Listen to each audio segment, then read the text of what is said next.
Hello, amazing souls. Welcome to the Soul Vibe Insights Podcast, a show to demystify the soul, intuition, and the Akashic Records. We know a thing or two about the ups and downs of being on a spiritual growth plan and how to find the higher perspective, even when it seems like there isn't one. I'm your host, Matty Hollingsworth. And I'm your host, Emily Pearl. We've been professional intuitives and energy healers for over 20 years now. We believe each of us are on a unique path of growth and learning, and our intuition is meant to be our guide. The problem is, most of us have never learned how to use it.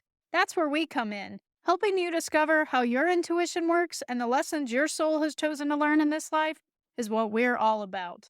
All right, y'all, let's jump right into today's show. Hey there, amazing soul friends, and welcome to today's show, our inaugural show, and also our 3-year anniversary of me and Emily traveling open-ended full time. Today's podcast is all about taking that leap into the unknown and trusting the guidance of your soul and intuition to help you get there. We are so excited to be sharing what we have learned with you today. So, like Maddie said, it is our 3-year anniversary of traveling full time. If you would have talked to us 3 years ago, we would have never thought we would be in these shoes right now. So, it's pretty exciting to be in this space. And we also thought this would be a perfect day to begin our podcast because we have learned so much over these last 3 years. Within this episode, we are going to be sharing 6 signs that your soul is trying to tell you that it's time to leap into the unknown and bet on yourself. So stay tuned. Before we get into the 6 signs your soul is signaling to you that it's time to take the leap into the unknown and bet on yourself, we just wanted to share a little with you about our background. Me and Emily met back in 2004, working at a restaurant together. And it was one of those soul callings, soul fated meetings. I remember I was on my very first shift and I was being trained and shown around where everything was in the restaurant. And Emily came just walking in and there was a partition, so I could barely kind of make her out and see her as she walked on the other side of this partition. And time slowed down and almost froze to where her hair slowly bounced as she walked by. And all I could think about was this figure walking by me. I couldn't even make out her features or anything. I just knew it was a female figure going by. And I said, "Who is that?" He said, "Oh, that's Emily. She works here. You'll get to meet her." And in that moment, it was like my soul knew everything's okay. And I said, "Great. So you were telling me about this hutch over here and what we keep in it. What's going on?" Yeah, so in I kept a diary for as long as I can remember, and I typically introduced people into it, like as I would meet them, if they were somebody that was a big part of my life. But if when I look back so many years later, I just realized that Matty was he. There was no introduction. It was just like he just showed up, and he was just a part of all my outings, and we hung out, and we became really good friends. And part of our attraction to each other was the fact that he was literally the only other person that I knew that was into energy work and Reiki. And I had just had my attunement before I left Kentucky. I just moved to Asheville, North Carolina. At the time that we'd met, I'd only lived there 1 month.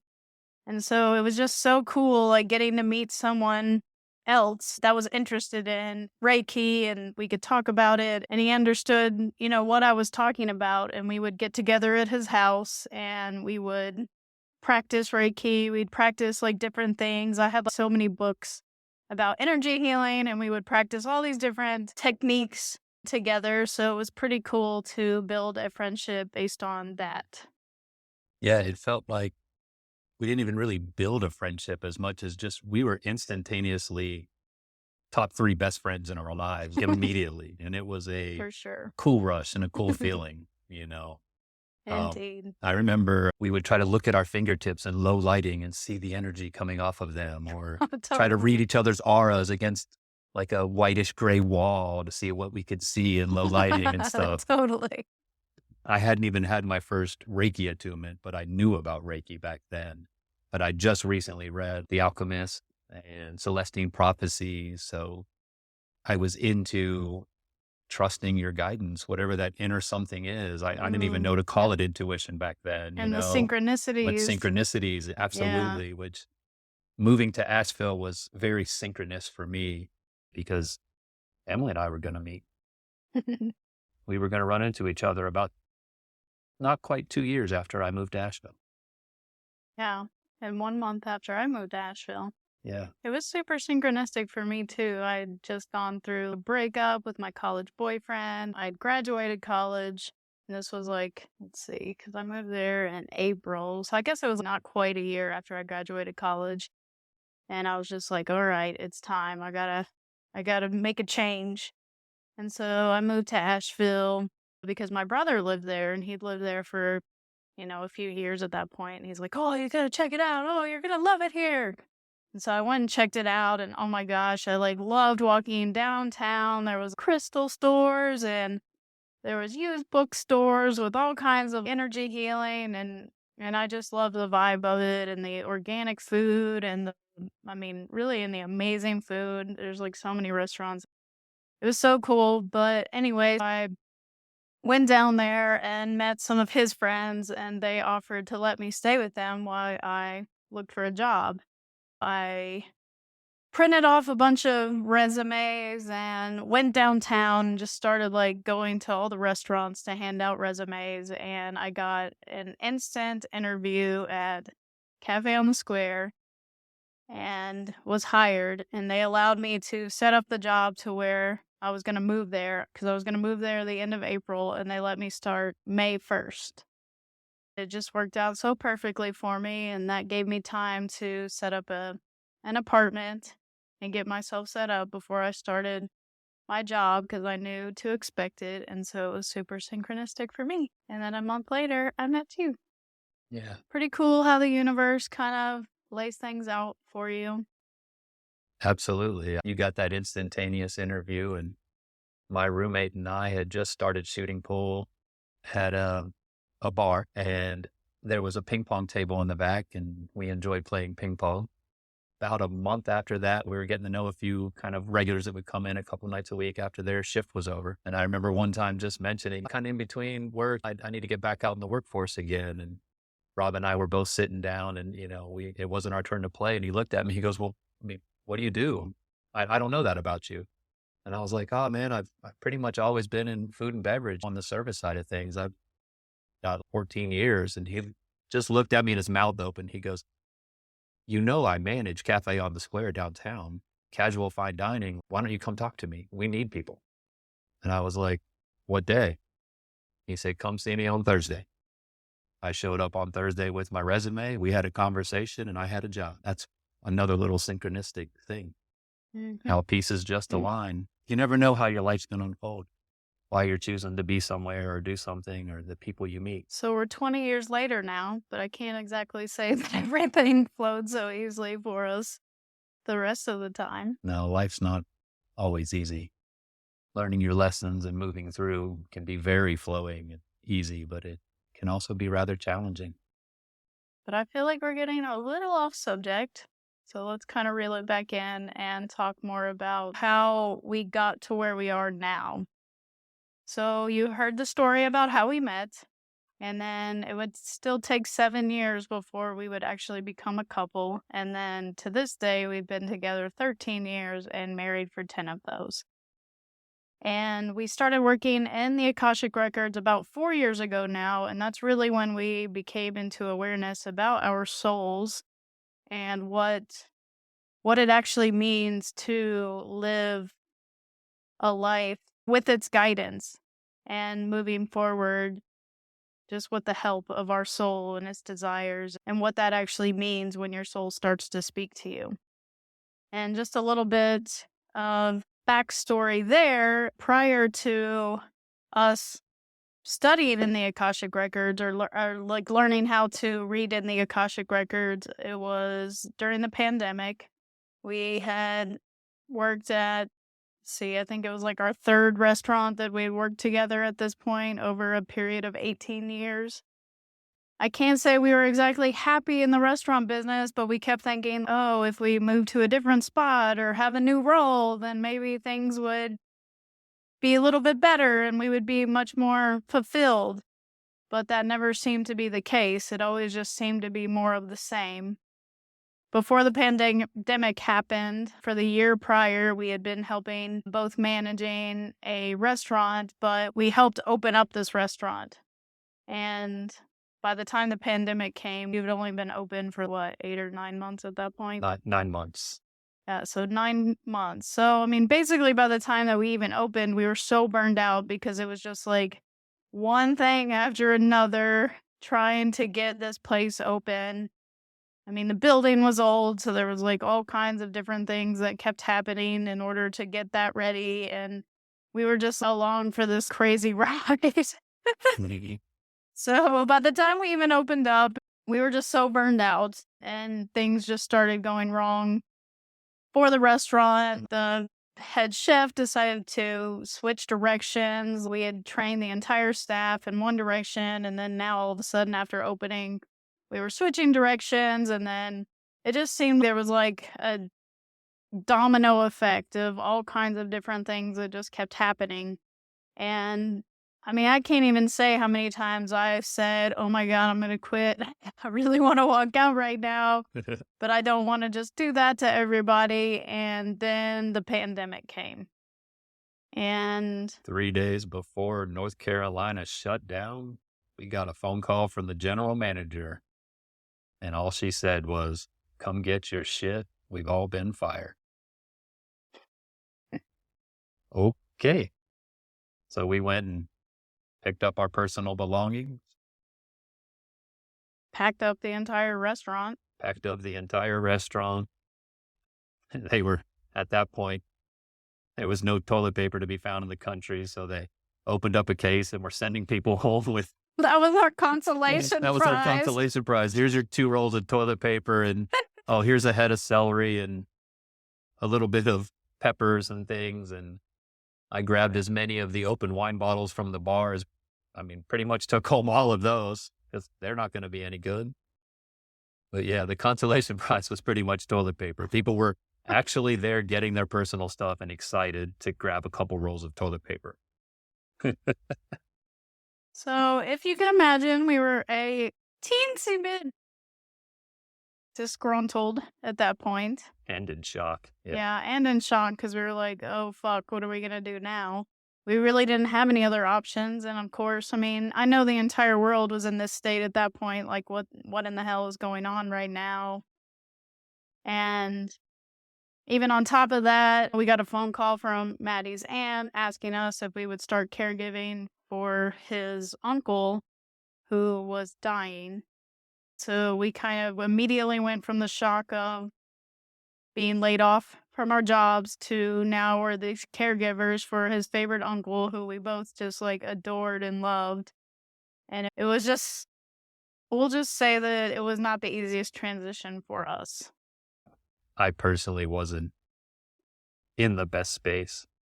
You know, I really enjoyed sitting with my Uncle Skip and hanging out and stuff, but it's tough to watch somebody you love dearly slip away, you know, and there were some lucid moments and a lot of non-lucid moments and stuff, but it was giving the brevity of everything going on. I just wasn't in the best space.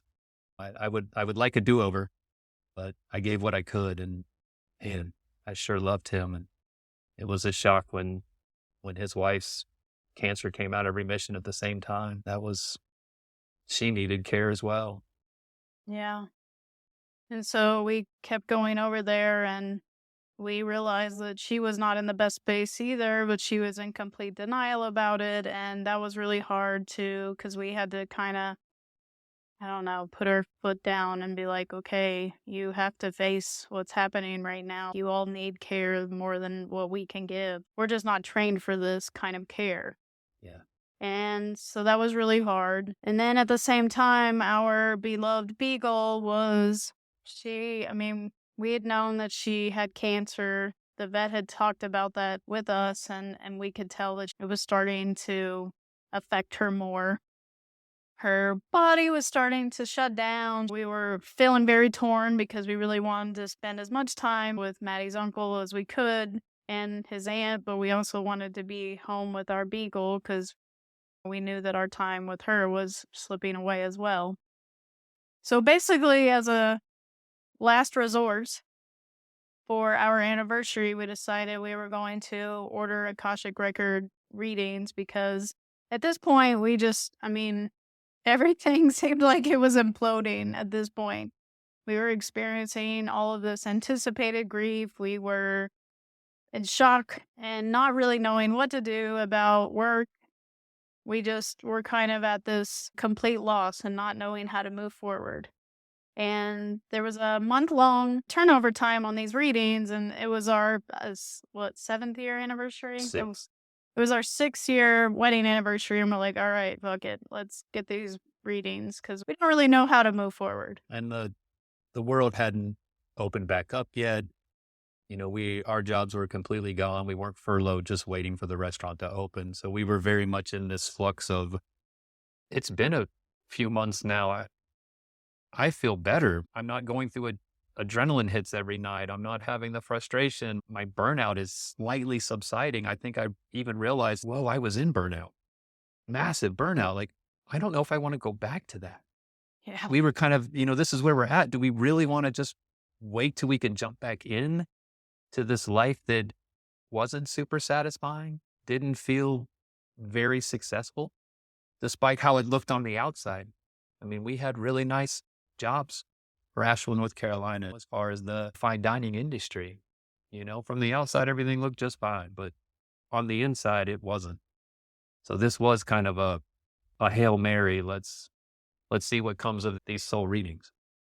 Exactly. And the impending death around us as well as the actual death happening from the pandemic, we realize, okay, life is too short to continue going down this path that we've been unhappy with for a really long time. And so it really was a turning point to get these readings.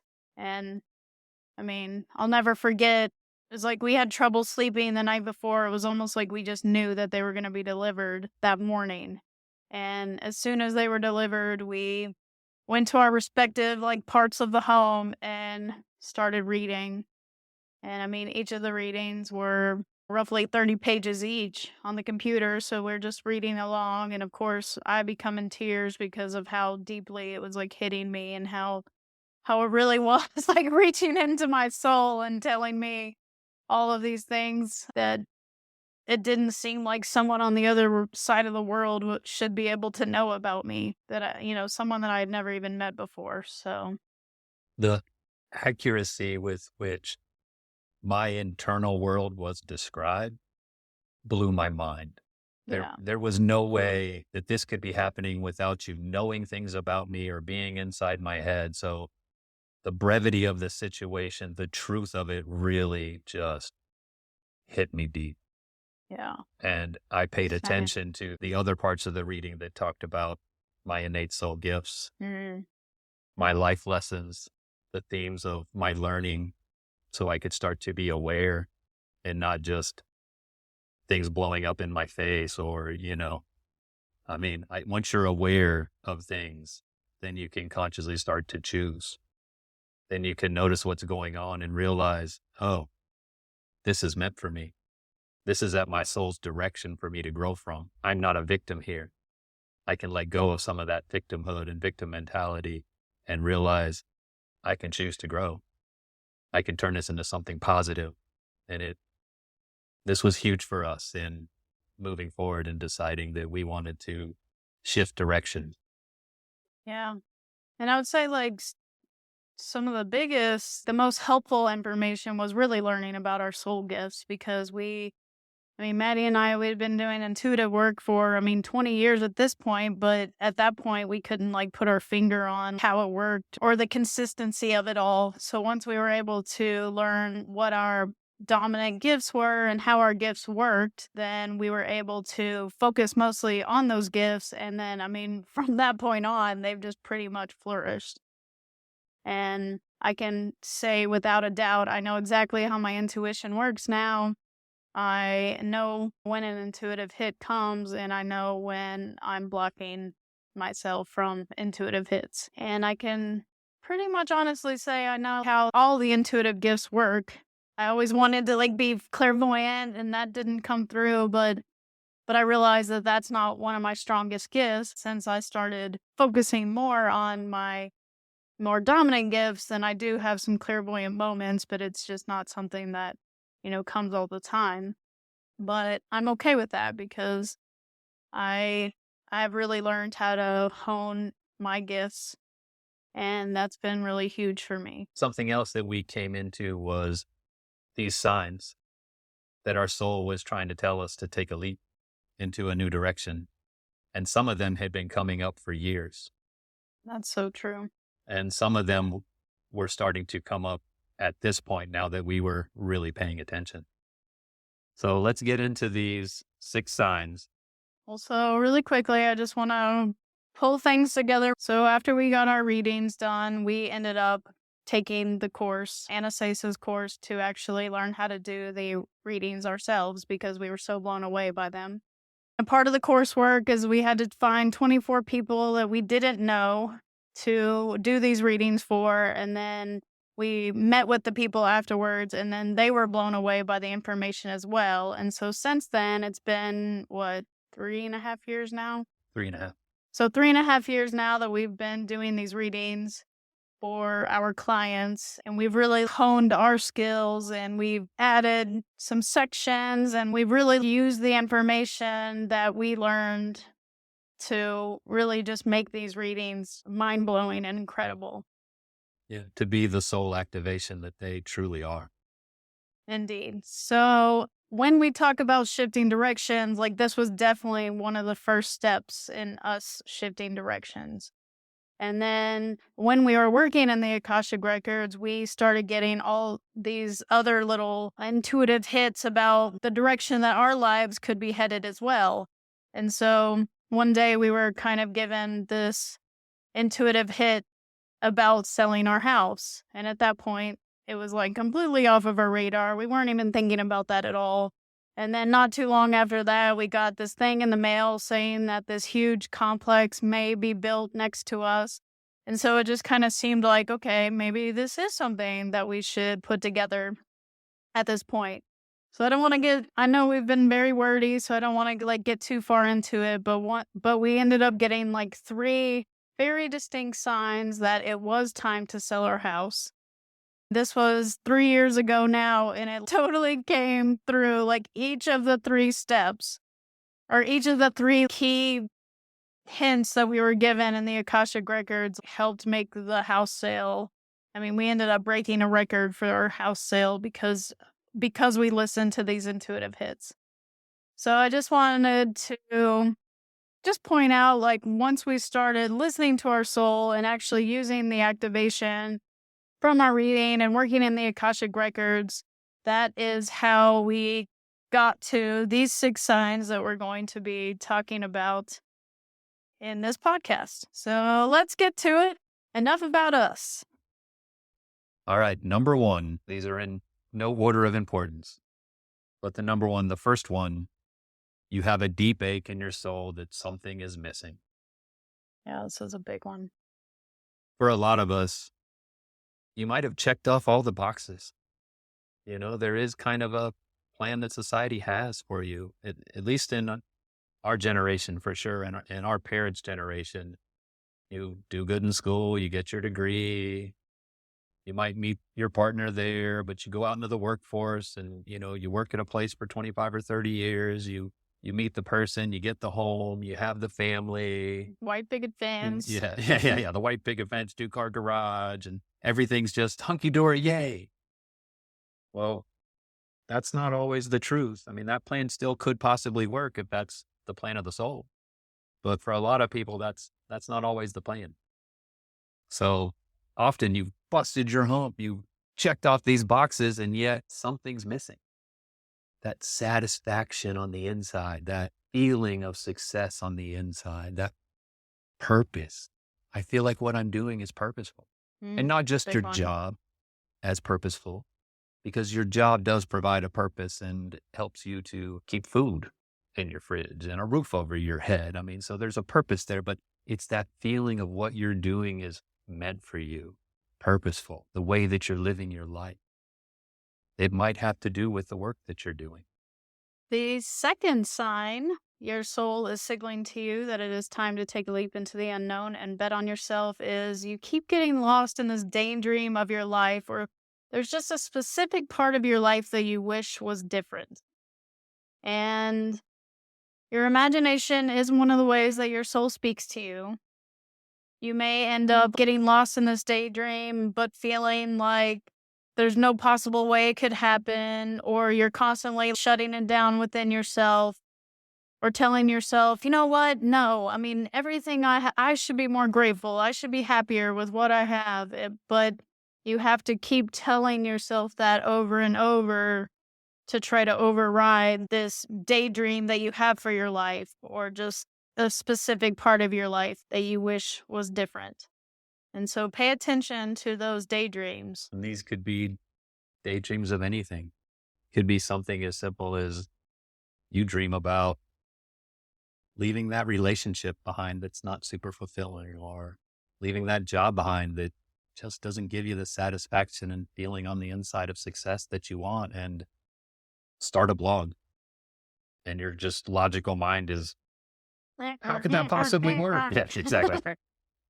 Does not compute, So you might have this like push pull between what you're daydreaming and feeling and your soul's imagining is possible for you and what your mind thinks is possible for you. But like Emily said, imagination is one of the three big ways that your soul is speaking to you. And your imagination and your soul wouldn't put that in your heart. Like, you wouldn't have that in your heart, that image and that picture of what you'd like for your life, if it wasn't meant for you, or if it's something that outside of you. So it's put there for a reason. That daydream is there for a reason. All right. And the third sign is there is some sort of idea or intuition or guidance that is on repeat and probably has been on repeat. So I ask you, what nudgings are consistent in your life? And one of the other, really the biggest way that your soul speaks to you is through your intuition. So your soul will use imagination and intuition, but the intuition is the big one. So what comes up over and over again intuitively for you? This is definitely your soul's desires trying to come through. And I know for me personally, it was traveling and owning my own business. I didn't realize at the time that it wasn't opening up my own bar and saving up money and taking a week or two as often as Emily I could and travel to Belize and go to Thailand and just travel in that sense. It wasn't anywhere in my peripheral that my biggest passions of the metaphysical and energy healing and the power of like healing generational trauma and consciousness studies and the Akashic Records could be a business. I had no idea that that was possible, or that open-ended traveling could be a part of our life, that we could just do this for 3 years. Like, this wasn't in my peripheral. And that's part of intuition, something to bring up is there's 3 steps with your intuition. You're never really shown the finish line. You get your guidance or your intuitive hit. Well, you still have to interpret it. And when I was getting this repeat traveling, own your own business, where I was in my life, I kind of had my blinders on. I wasn't wide open to the possibilities of what this could mean. So I only saw it in what I knew and how my mind could make it work. And it wasn't really working out. So the other part is you got to interpret your guidance properly. You have to be open to receiving, interpretation, and then taking action. Absolutely. And when you take that aligned action and take that step, you'll get the next step of intuitive guidance, because we have free will. We can do anything with that guidance and interpretation and action. So we can't be given 50 steps in a row, because your free will has to choose those steps. And sometimes my free will, it ran 20 steps backwards. I'm definitely that guy. I've made that kind of, I don't want to say mistakes, but I've made those steps of experiential learning. Sometimes, you sidestep left and take 2 steps forward. Sometimes, like I said, you run 20 steps back. Sometimes you take a step forward. It just really depends what you do, and then you get the next set of guidance. Your soul's always trying to nudge you towards your desires that you came here for, your learning, for your experience.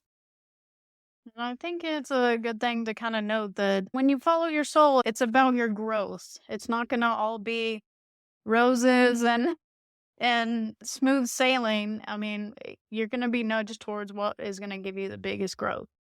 And so that comes to the fourth sign, which is the idea or guidance that you are getting on repeat usually will excite you and scare the shit out of you at the same time. So it's Okay. probably going to be something that you've always wanted, where you feel like it's like your deepest longing, but yet you're scared to death to put it into action because you know that you have to completely grow or become this better version of yourself in order to make this vision or make this guidance true. So this is definitely something that has been a huge part of our lives over the last 3 years, I mean, it's been 3 years. We've been talking about this podcast for that long, and here we are 3 years later, and it's taken that long for us to get our shit together, so to speak, and basically face that fear, like step up to that fear and make it happen. And so this guidance that you get on repeat, it's going to be super exciting because you're going to see these probabilities for your life, and it's going to excite you to no end thinking about yourself being in those shoes, but it's going to scare the shit out of you too at the same time. And you just have to be scared and do it anyway. Be scared and take that first step. Be That's scared and make it happen. that's bravery. Be scared and do it anyway. No matter how long it takes you, be scared, do it anyway. Go for it. Grow. Expand what is possible for you in your world. Shift and bring in what you want. I've definitely played small and stayed scared in my life and not shifted my magnetics. But every time I do, and I step forward and I be brave, and I take those aligned actions, I'm amazed at what's possible.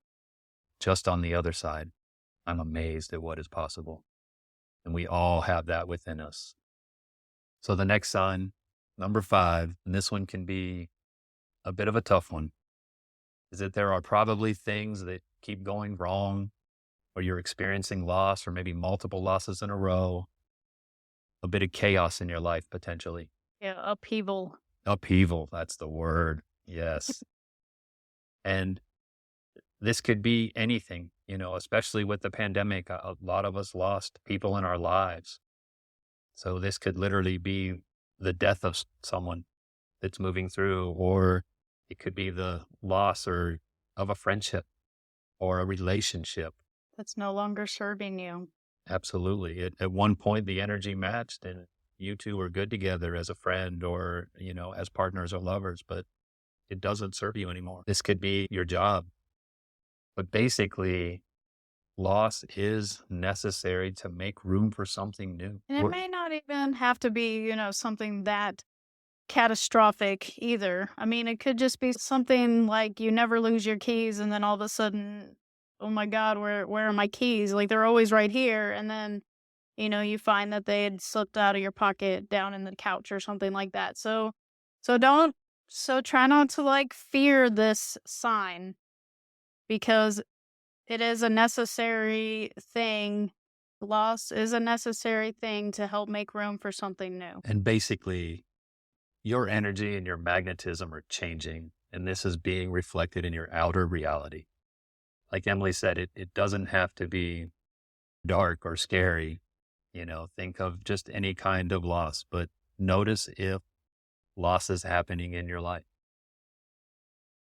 Or chaos. Or death. Or something kind of chaos. It just seems like, oh gosh, one thing after another seems to just not be matching up. Like your day, there's just not a flow about your life that maybe typically is there. It could just be kind of like, like trying to move through without the oil, the lubrication in your life. And so that's kind of that adjustment period that needs to happen. Speaking of the lubrication in life, something that will help a lot with this is your perspective. Oh, yeah. If you're experiencing loss or a little chaos and you want to start pointing the finger and yelling at things and this is wrong and that's going on, that's going to keep you in a negative cycle of seeing this stuff as negative. But if you can realize, oh, I'm having a little chaos energy in my life, or this loss happened, and yes, I will, grieve this loss of whatever it is, but then also see it as an opportunity to fill that space, that energy with something new. These things won't be as tragic or off putting. And so that brings us to the sixth and final sign that your soul is signaling to you that it's time to leap into the unknown and bet on yourself. And that is, you see someone accomplish something similar to what you told yourself wasn't possible, and it shakes you to your very core because you realize that could have been you that accomplished this. But don't get too upset because you still can accomplish it. It is not too late. But if you see someone that is where you wish you were, then just realize that that inspiration is another way that your soul speaks to you. And they may have been put into your path to give you that inspiration, to show you that what you want is possible. Not only is it possible, but it's been done. So now it's like, all right, you can step up to the plate. You can make it happen for yourself too. And you don't have to say, oh, I'm going to do it exactly like that person did. No, you do it your way. You do it the way you were meant to do to accomplish whatever it is. And so this inspiration comes to you at just the right time to show you what is possible. That's another big way the soul is signaling to you. Indeed. If your imagination is working, your intuition, or you're feeling inspired, that's your soul coming right through, letting you know what is possible. And if you're open and willing, it will work through others with inspiration. And in the case of Emily and I, we do Akashic Record readings and intuitive development coaching. We're working on digital courses. These things aren't new in the world. There are other people out there doing this with their own flavor on it. But there are 8 billion people in this world. It's about doing your uniqueness, expressing in your way that will attract your soul-aligned people, your soul-aligned friends and partner and clients to you, and trusting in yourself to put your flavor on it, your brand out there, to be brave. That's what's key. And that's why your soul's inspiring you. So even like Emily said, if somebody is doing something and you realize that could be me, don't let that get you down. Oh, they're doing something I want to do. No, you just got inspired to know that it's possible.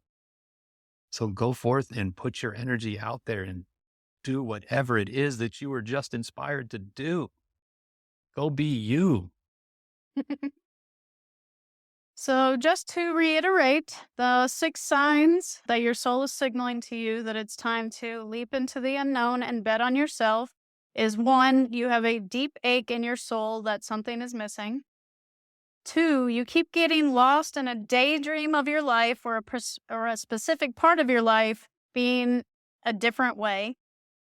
3, there is an idea or guidance that is on repeat, and to listen to that guidance and just pay attention to those nudgings. 4, the ideas and guidance that are on repeat usually excite and scare you at the exact same time. 5, things start either going wrong or get chaotic in your life, or you experience loss or multiple losses. And 6, you see someone that accomplished something similar to what you told yourself was impossible, and you realize that that could have been you. But again, it still can be. And I feel like if This is a great stopping point. indeed, and if anybody is feeling inspired to get an Akashic Record soul reading with us, they are email readings. They are super insightful. and really hit deep. It's just really mind blowing information. And they're usually between 30 and 40 pages. So if that's something you're interested in, then we will put the link in the description. You can go to soulvibeinsights.com and work with us under the Soul Activation, Akashic Record reading. Yeah, that's another way you can access that as well. Stay tuned for the next show because Emily and I are going to go over 6 tips to help you take that leap into the unknown with more confidence. We are so grateful that you came to be with us for our inaugural show. So We had a lot of grateful. fun. We told you a little bit of background about us and shared those 6 signs that we think are super important in how you know your soul's signaling to you. It's time to take a leap. It's time to make a change in your life.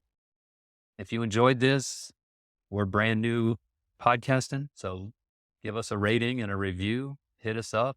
Let us know what's going on in your world too.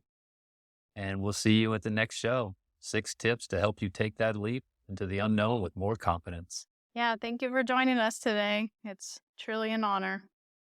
Take care, soul friends. We'll catch you next time. All right. Take care.